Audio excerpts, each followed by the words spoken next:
There, over there, is a lightness in watching you sleep, as if I was sitting quietly while tiny birds stole through the window and carried you away. I, motionless, only breathed out when they passed by. Before I could blink, you had disappeared beneath a cloud of feathers. Little by little, the birds gathered you up, until the next time I looked, you were gone. Inside the room, I felt a summer breeze.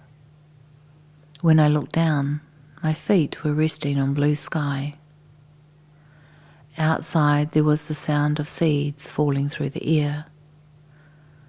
When they touched the ground, I knew they were pieces of you.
Sally is a woman in her mid-30s who was diagnosed with bowel cancer 5 years prior to my meeting her. She had undergone extensive surgery and chemotherapy treatment.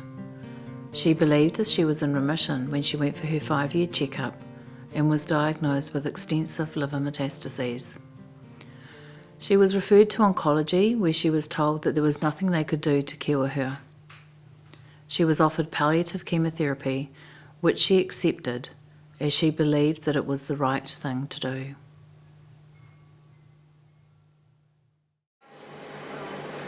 Hey Shawnee, come here buddy. This is my baby. This is Sean. Sean, tell me, I'll introduce you. You're on camera now. This is Tony, and this is Catherine. This is Michelle, this is my son Sean, and this is Emma. Hello. I've seen some really cute photos of you. Yeah, we just got them done from Pixie Photos, darling. I forgot to bring them. I'll show you tomorrow. They're so gorgeous.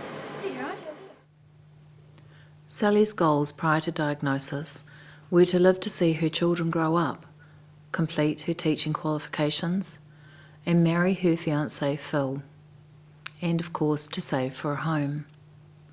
Once she was diagnosed with secondary cancer, Sally realised that her goals were unobtainable. Rather than give up in despair, she set herself new goals, realistic time goals, which she drew on to give herself hope. One of these goals was to get married again, so she gave up her job and made planning her wedding her full-time occupation. Sally's colleagues from the preschool where she had taught decided to help organise the wedding, as they knew how important it was to her and that she would not be able to do it on her own. Cool. Show me the wedding stuff.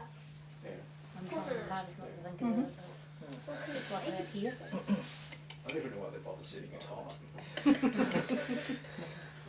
That's an approximate time. Just show up. I thought these were off. Yeah, so do I. As long as Sally could keep doing her housework and caring for her husband, she felt she was still living, and these acts became symbolic of life itself. However, as Sally's health deteriorated, it became very difficult for her to continue doing the household chores and cooking, and once she became too ill to tidy the house, it was no longer tidied. See what I mean? It's really... The other day I decided I was no good to anyone, and I was better off not being here. Which is appreciate me. But like today, all I've done is the dishes, and I just don't have the energy to do anything else. It's awful, you know. One good day, one bad day, I suppose it has to be. But you know, it's all the other things. It's frustrating, like even walking to the gate, you know, to get the mail. That just exhausts you. You know, and it's not like that's a big deal, you know.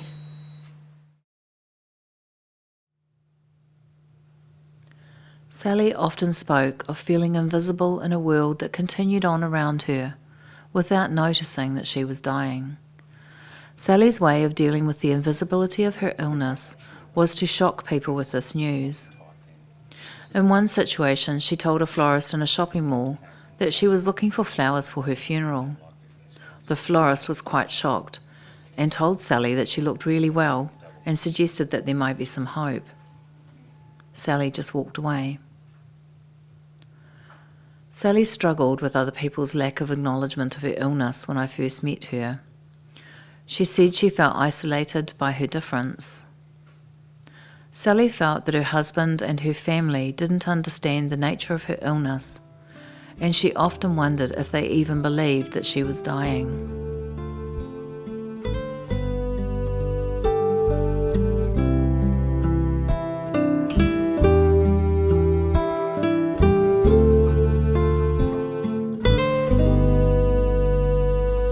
Naked in the sunshine,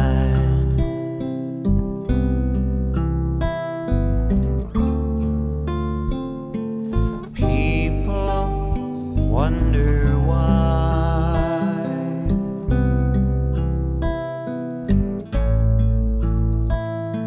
They hide all by the daytime,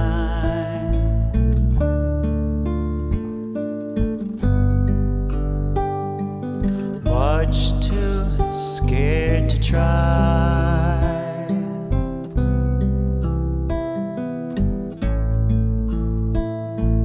Naked in the sunshine,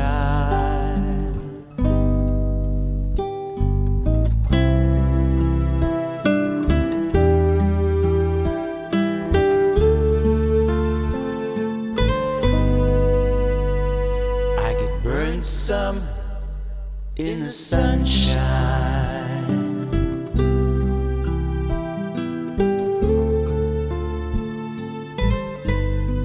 Sometimes I cry.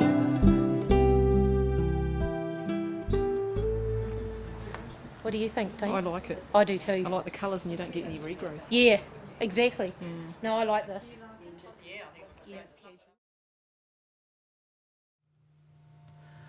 When she began chemotherapy, Sally decided to shave her head. She said to me, "At least people will know I'm sick now." She never wore her wig because she saw hair loss as a mechanism to let people know that she was sick. She thought this would bring a measure of understanding that she didn't get because her disease was invisible. What about gloss? Sort of more natural gloss. You won't need, yeah, we don't want. There's tissue over there if you want one.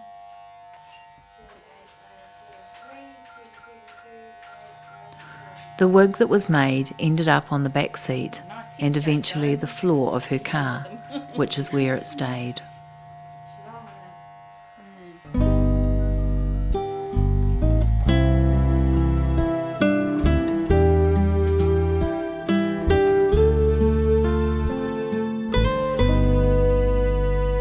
I could burn some in the sunshine.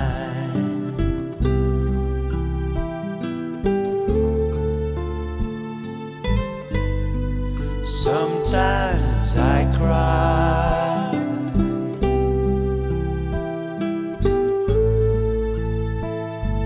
Lonely in the nighttime,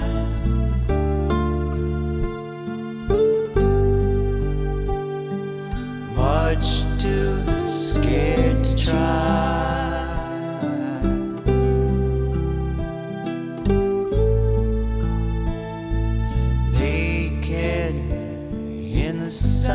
sunshine.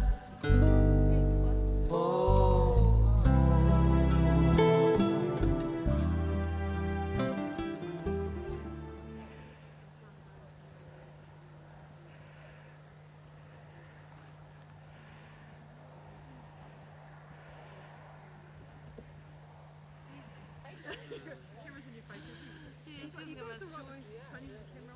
When I was like doing all those hikes over break, like one night I felt like I was getting sick, like with cold, but I never got sick, and I think a lot of it was because I was like, hi. Hello. Hi there. How you doing? Yeah. All right. Good. That was good last time.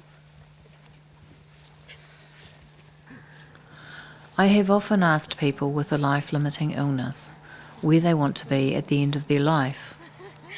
More often than not, the answer is home. Yet the majority of people still die in hospitals.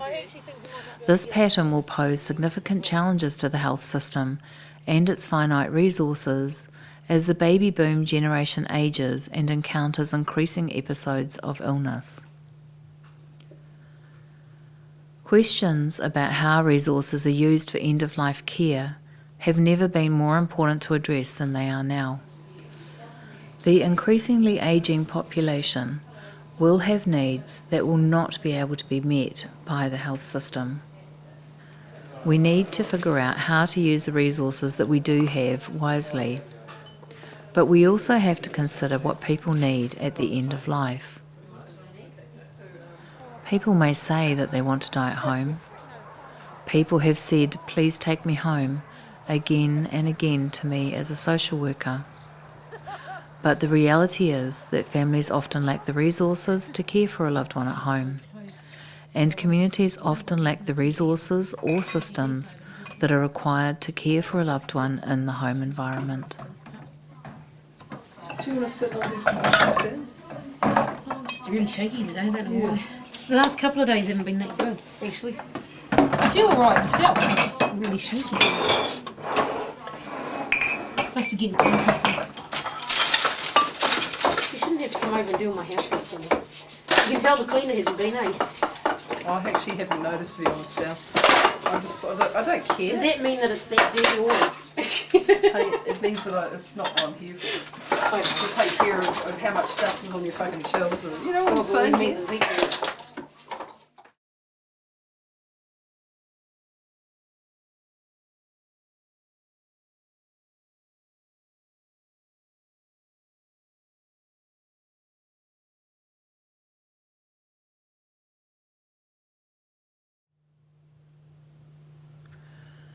If you take the time to listen to people who are dying, as I have, and hear about their hopes and dreams, their regrets and fears, you may find out that they are afraid of dying, of what the end will look like, how it will feel, whether they will suffer, whether their families and loved ones will suffer, whether they will be a burden and have to be cared for and cleaned, what sounds they might make as they die, what mess they might make, and what shame or humiliation they might associate to this messy process of dying.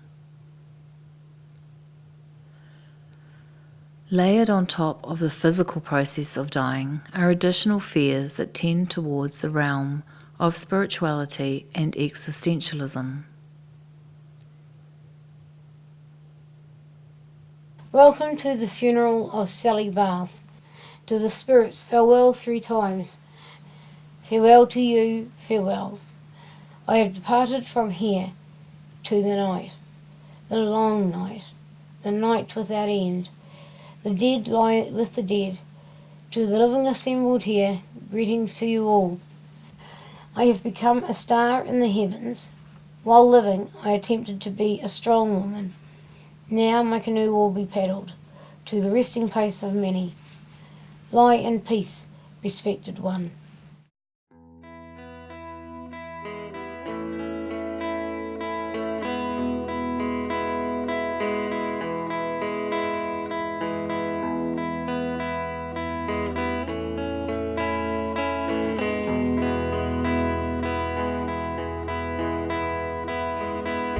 This dirty old town has taken me. I'm heading north, that's where I'll be. I'm laying down my weary head. No time for goodbyes, it's all been said.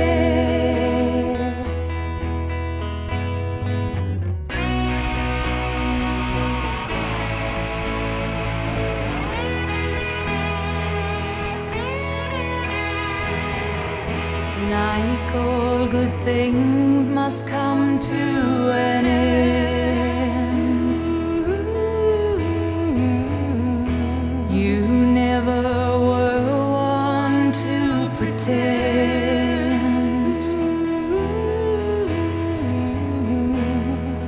You might say it's the place to be.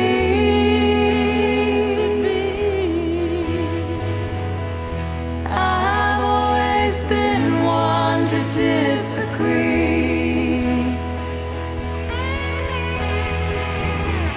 Don't mistake my loneliness as a plea.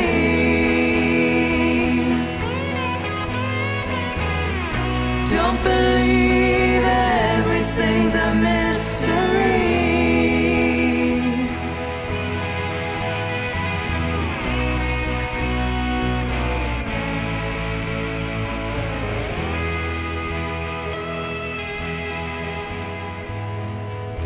You've walked this road far too long, grown sick and tired of being strong. There is an exhaustive list of these questions that I have been asked as a palliative care social worker. What is the answer? How do we respond? I believe that as a social worker, it is part of my job to sit with people who are asking these questions, who are facing their fears, and to be part of these difficult conversations.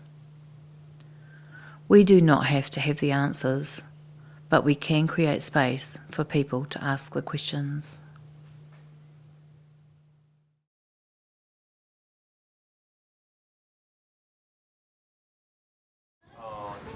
What was her team from? Medical ward or something? Medical day. As social workers, our expertise is to assist people that we are working with to negotiate the environment in which they are located at any given time. The landscape upon which the journey from diagnosis to the end of life is traversed is rugged and treacherous. There are many mountains to be conquered, valleys to be explored, vast bodies of water to wade through, precious sunrises to witness, and the final sunset to prepare for. Our role as health social workers in palliative care can be limited by the structures and systems in which we work. If we as practitioners are not knowledgeable about what we bring to a multidisciplinary team and are unable to speak up in an efficient, authoritative and informative manner, we risk becoming form fillers and bed emptiers. Our training, knowledge and practice experience can assist us to develop as powerful advocates, passionate practitioners and champions for our profession. Ultimately, the people who would benefit from us taking a competent stance are the people that we work with, that we journey alongside, those whose hands we hold, whose stories we hear, and whose tears we witness. We cannot save their lives, and we cannot halt the progression of their illness. But once medical intervention ends and they are discharged from active treatment and ongoing intervention, we can still be there helping them navigate the final journey. We can be one of the constant supports that they are able to access but only if we are able to locate our own specialisation within the dominant hierarchical medical system. If we don't know what we bring to the table as social workers, we will bring nothing. And if our contribution is minimal, it will soon be deemed as a costly and unnecessary add-on. Yeah, it's alright, I'm not really worried about it, I'm just sick of it really. I sort of get a bit fed up, it's like, you know, it's like mucking around, you know, just it's exhausting. Yeah.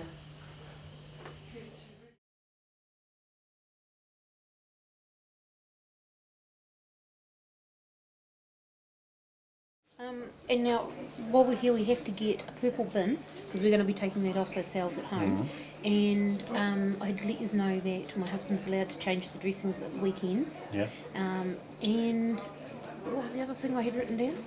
It's on Kath's bit of paper. It's all right. There's 3 things I had to ask you about. I was taking the purple bin home. The dressings. Can't think And of you've what. got to do the... Yeah, I told him that, yeah. And there's something else I had to ask that we have to take away. Can't think what it is. No, never mind. It'll come to... Catherine's got it written down anyway. Okay. I had an incredible experience during my doctoral research, one that I was honoured to have, one that I don't imagine I will ever have again. I spent 3 years travelling alongside 8 people with a life-limiting diagnosis, from the point of referral to palliative care services to the end of their lives. I spent time with them at home, attended the bulk of their chemotherapy and radiation treatments, provided transport, negotiated hospital car parking, located food and drink during the long waits in the oncology waiting room. I listened to the stories of their lives. I held their hands when they needed me to. I helped with housework. I translated medical information into everyday language, and I bore witness to their suffering. I attended weddings, family events, reunions, and eventually their funerals. Drawing on ethnographic research methodologies, I watched, listened, observed, and participated in these journeys. Thanks for doing all this. You're right. Thanks for letting me be here. I'm really pleased you are, because I It's usually wouldn't how do it it goes. on my own. You what? I wouldn't want to do it on my own. No. Even though I sort of think I shouldn't, because I should do it on my own because of, you know, I've got to just do the drugs and just do it. There's no one can do it for me. Why It's would you just- do it without somebody's- support if you can have support? Well, see, somebody said one day, I don't know what it was on, that it's, even though you can have as much support in the world, eventually in the end you still go through it on your own. Yeah, and I that's thought, true. it's quite true. And then I thought, well then, okay, then if that's the case, then why should everyone else be, you know... But that's not a reason not to have support there, is it? No, I mean, no, it's not. But I just sort of think that there's other things that you lot must be doing that must be more important than being here. This is what we're doing. I know, but I feel sorry for you because, like, you spend so much time with me, you know, and I think, well, what about your other people? But I spend time with them too. Yeah, but probably not as much as me. Maybe at the moment, but not always. I just sort of feel guilty, like I'm taking up everybody else's time.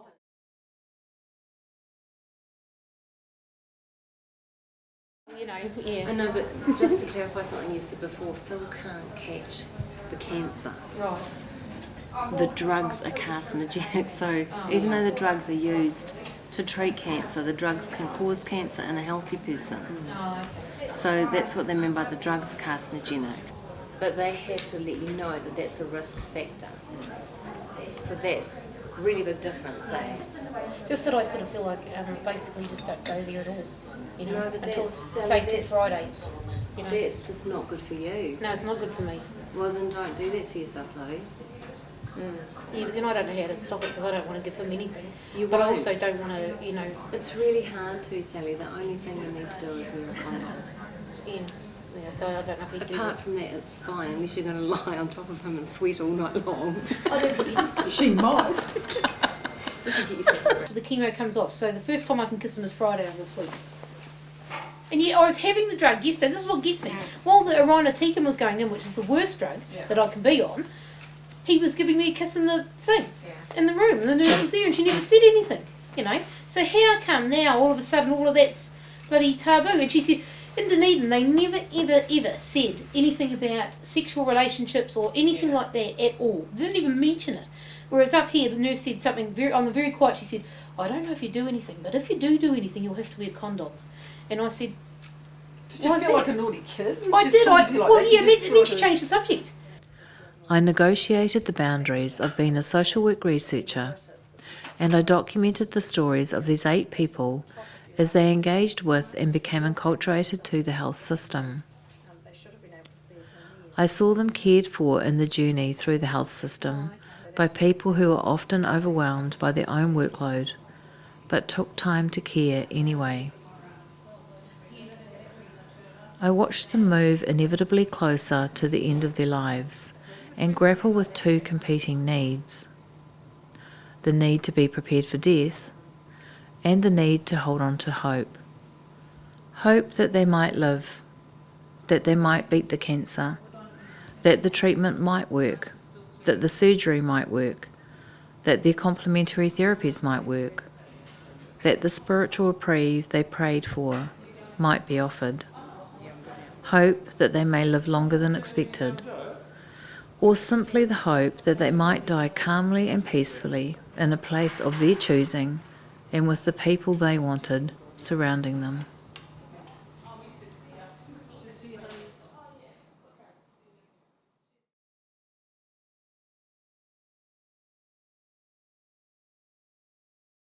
Are you recording? Yep. She's recording. So what do you think, Doctor? I don't know. Well, I thought you were the nurse.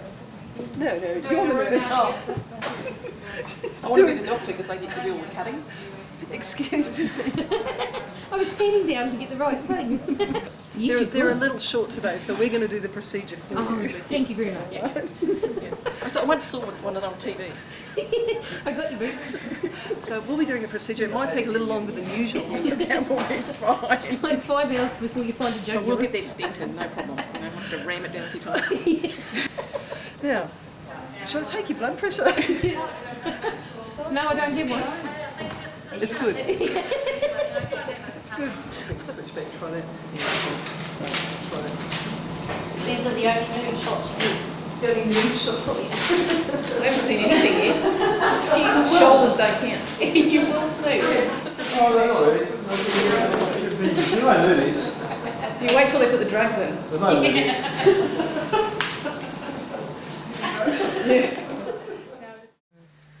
Should get yourself a muffin while you're up. I feel my way for you girls. Well, I don't eat them, so they're for you lot. Oh, it's just so nice. Thank you for that, hey. That's nothing. Can't do much but bake, so. What can you say about somebody like Sally? She was always making muffins. Muffins. She was all about making muffins. Here, have a muffin, she'd say. Sally, I've had 6 muffins already since I've had morning tea with you, this cup of tea. Have another one. I don't eat them. Have another one. Always with the muffins. Never like to come empty-handed. And that's the best way to explain Sally.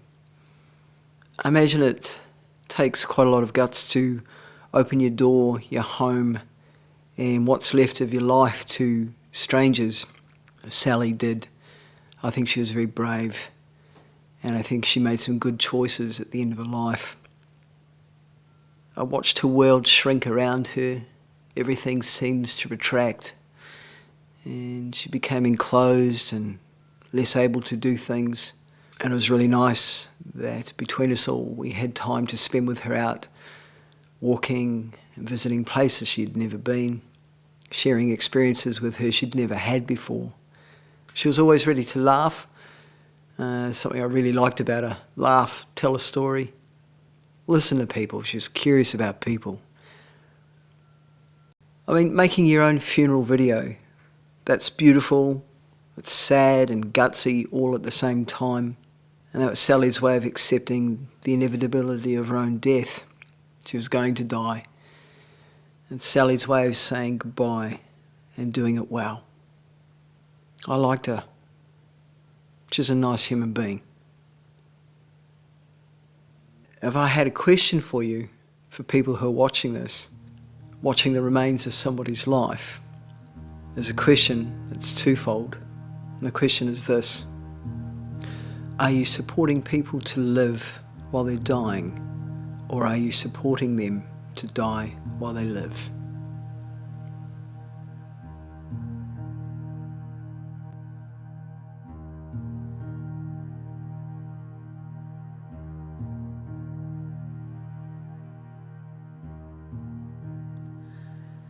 Their final hope for a good death is one that palliative care attempts to provide, but is not always successful. Palliative care is known as comfort care, care that does not seek to extend life or hasten death. It is biopsychosocial and spiritual in nature. Palliative care is a model of care that is widely misunderstood and perceived of as the final choice when intervention has failed and death is imminent. In my experiences within the dominant medical health system, very few people embrace the true meaning of palliative care as a total package of care. To do so would involve complex conversations with people who are dying and their families. Conversations that can only take place alongside accurate prognoses and an enhanced ability to diagnose dying. To do so would mean letting go of the hope that life can be prolonged, and instead focusing on the management of symptoms and preparation for the end of life. It can be difficult for people who are dying to have an open and honest conversation with their loved ones, people who don't want them to die, in order to make the necessary arrangements for their death. Sally often talked about dying and struggled with the invisibility of her cancer. She wanted to be prepared and organised. She wanted to be in control of her funeral, and she wanted to leave behind an image of herself as a strong and loving woman.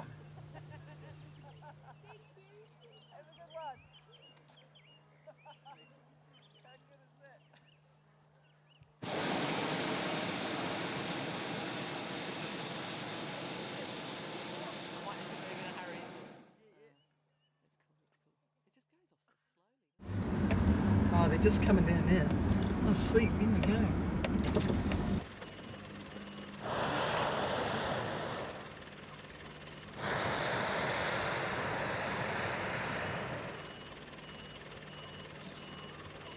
Oh, nice.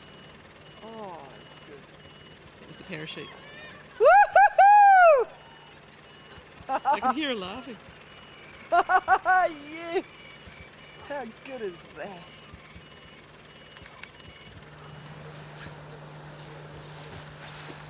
How long it sound? Overwhelming, really.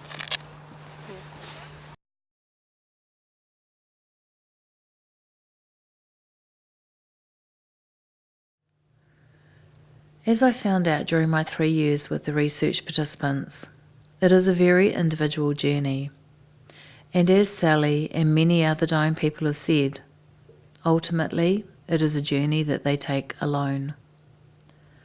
We can, however, be their companions. If Sally had not made the choice to be involved in research, she would have spent a lot of time alone during her living with dying journey. Having a doctoral social work researcher, a Masters in Fine Arts researcher, and a filmmaker accompany her meant she received an additional layer of support that many people on this journey can't access or may not want. On my final visit to Sally, the day she died, she said to me, "I don't know what I would have done if I hadn't met you.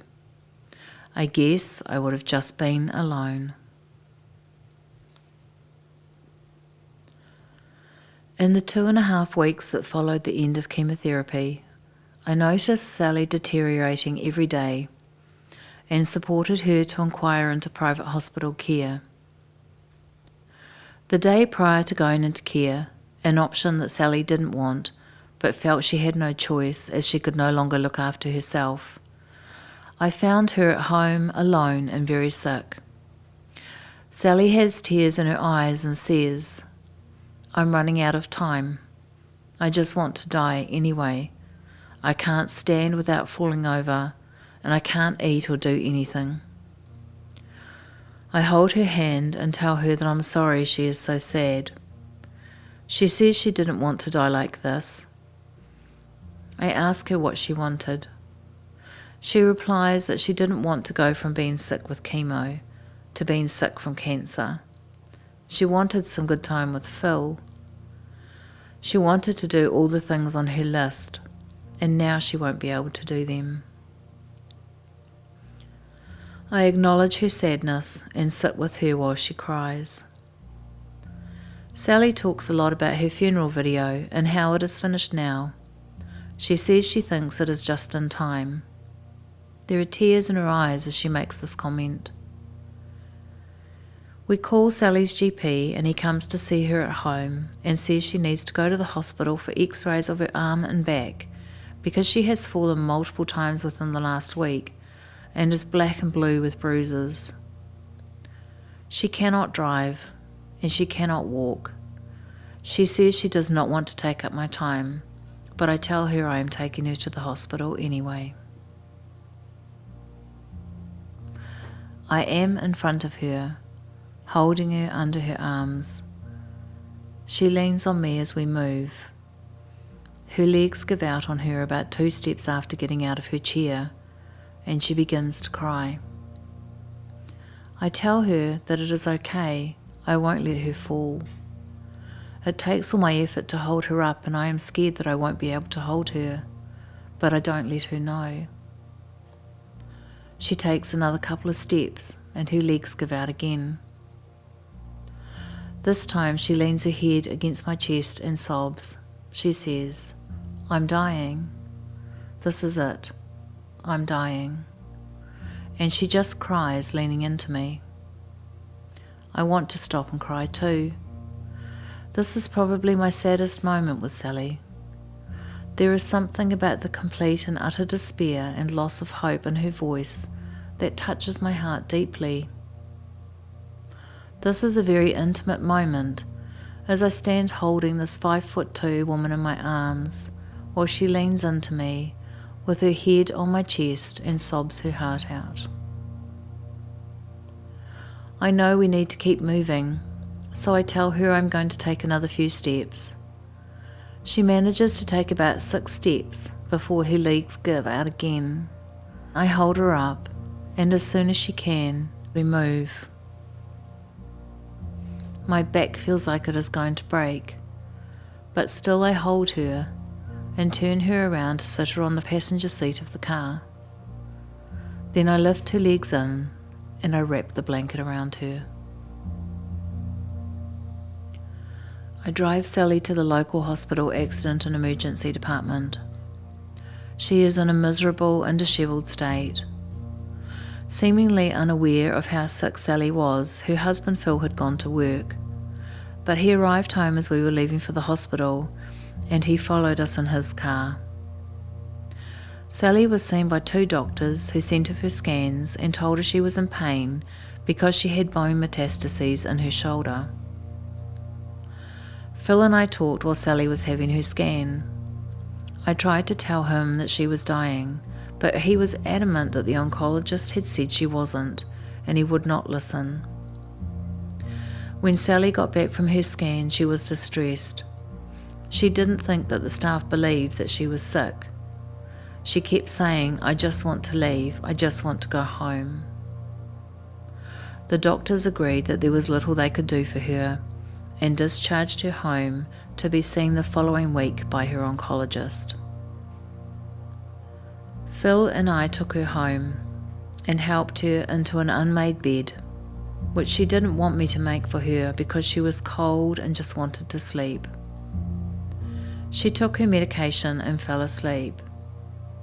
Phil explained to me the next day that she got up about 2:30 a.m. and went to the toilet. He had helped her, but she had fallen against the wall in the toilet and she could hardly walk. He said he helped her back into bed. She was upset and really cold. He told her to snuggle up, and he gave her a cuddle.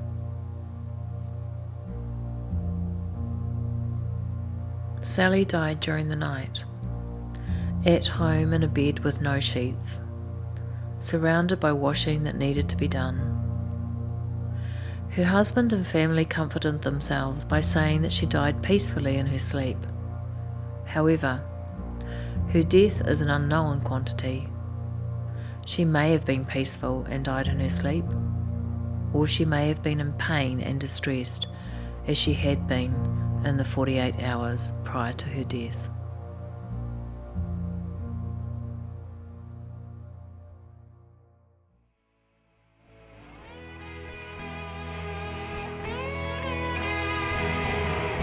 Like all good things must come to an end.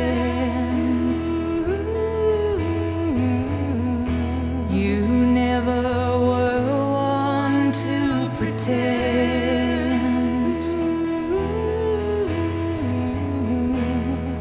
You might say it's the place to be.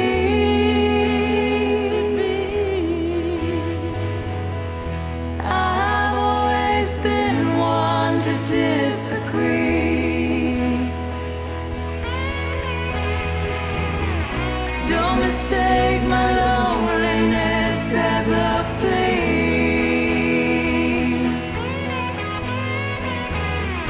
Don't believe everything's a mystery.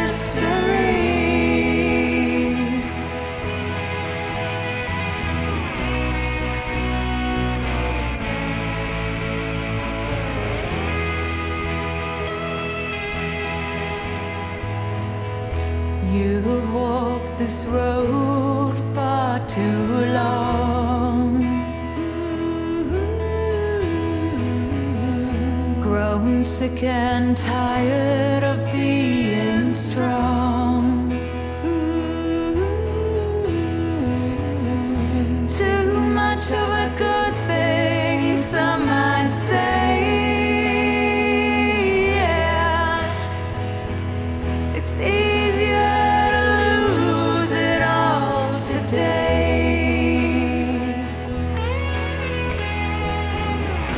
Don't mistake my loneliness as a plea. Don't believe everything's a mystery.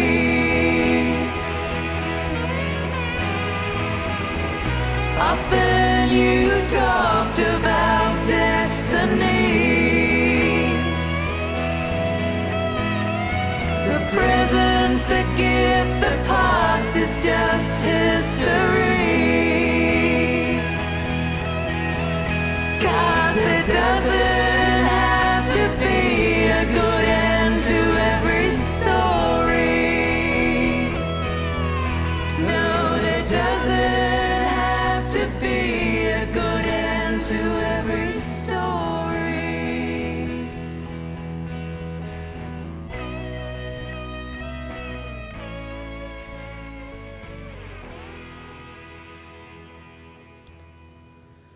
Sally was a strong woman who battled to make meaning of her diagnosis of bowel and liver cancer during the 5 years from her first diagnosis to the end of her life. She found meaning in living by preparing for her wedding and then her funeral. She made sense of her life and death through the process of being involved in research and making a video for her funeral. Writing her own narrative for the video allowed her to determine what was important to her and what her life had meant. It gave her the opportunity to say, "This is who I am and how I want you to remember me." She always said she would have the last word. For my last word, and I always said I'd have the last word, remember my favourite sayings. Scatter the sunshine where ye go, then love, joy and peace you'll know. A happy heart yourself you'll find by being loving, true and kind. And down in the valley, carved on a rock, 3 small words, forget me not.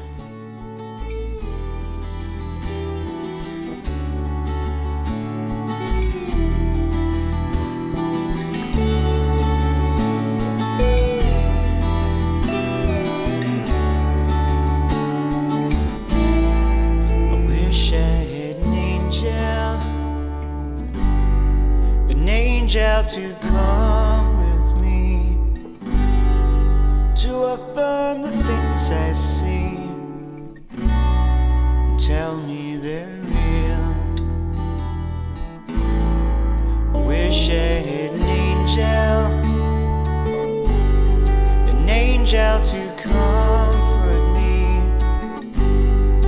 and guide the things that feel. See the folly in my fears. Angel, I wish I had an angel.